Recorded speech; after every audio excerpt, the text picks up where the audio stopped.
Valeria Bruni Tedeschi, pourquoi la justice interdit de voir son compagnon? C'est une nouvelle qui vient de bouleverser le monde du cinéma et plus précisément celui des Césars. Jeudi dernier, l'Académie des Césars dévoilait la liste des 32 noms sélectionnés pour recevoir la statuette tant convoitée du meilleur espoir en mars prochain. Parmi eux, Sofiane Bennacer pour son rôle dans le film Les Amandiers, de Valeria Bruni Tedeschi, qui n'est autre que sa compagne et la demi-sœur de Carla Bruni.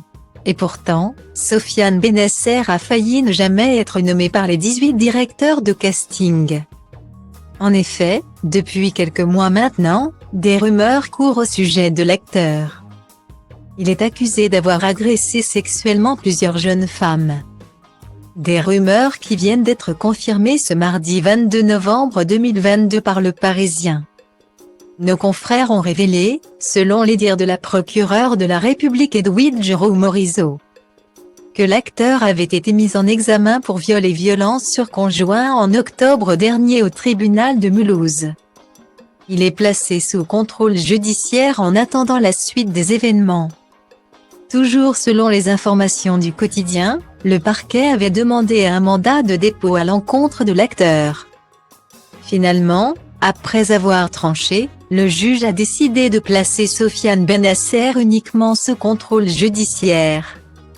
Mais ce dernier reste malgré tout très strict. En effet, plusieurs conditions lui font désormais face comme l'interdiction de rentrer en contact et de voir les plaignantes, mais aussi les témoins du dossier. L'acteur n'a pas non plus le droit de se rendre à Strasbourg, à Mulhouse, ville dans lesquelles il a habité et travaillé, ainsi qu'à Paris et en région parisienne.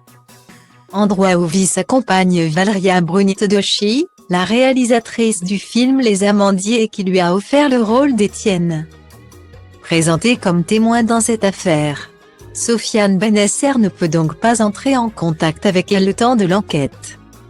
L'acteur reste présumé innocent des faits qui lui sont reprochés jusqu'à preuve du contraire par les autorités compétentes.